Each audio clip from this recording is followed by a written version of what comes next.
Hi guys, it's part 2 and Part 2. kasi ano namin yan, nabulong na naman namin yung natukunta. Yung secret. Yeah? And this is our pinsan na mabaan. Ang favorite namin. Our favorite. Anong oras na? Guess they let anybody Bakit?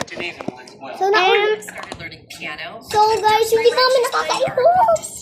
Ako lang yung na kanina, 3 Your pesos. house is on fire, your children are gone. So Ako apat na beses. and it lets her play songs that we both love. Yung inuubusan mo ko, bawal ba?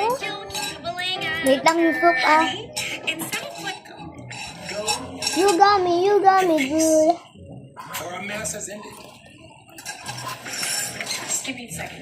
Ay, good Jojo, habang umiinom tayo ng noodles. Dapat yun.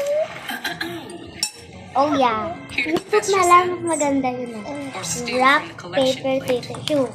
Okay, dalawang cup lang ay. Nice to say. Dalawang cup lang. Ay, dalawa. Maraming cups pag yun dito First of na. all, you move in next to Bawal me. na, go. Then you just show up at the Pag na nga convenience tayo mag-ano, and now boring. you're at my church. Yun guys, ang It's baho. like I can't get away from you. Baho. It isn't enjoyable for me. Hi, Carson. Carson mo. Or Ben. Bemo. Bemo. Ay, Carson mo. Carson mo. Sibon. Ah. Wait, you two know each other? Yeah. Ano sa ikaw? So, You malaki want the pamilya iyan eh. Kamu sabaw? I'm so happy. You want? Tara, lagay na iyatin. Wait lang. Ayaw mo ilagay. Yung tubig, hindi ito. Bebe, iniinumin ko yan. Small world. I didn't realize she was your daughter. Ano yan? I moved in next door to her. Bang nakakainom mo. Ano ka?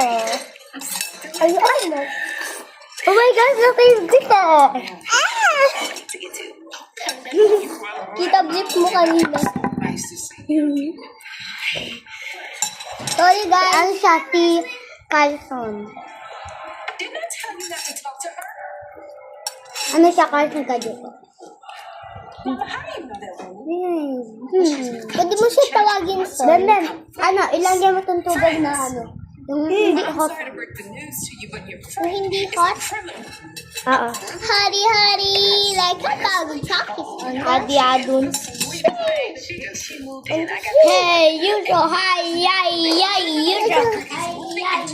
You sure? What do you think they're surprised? Oh no, there must be some misunderstandings. Probably some.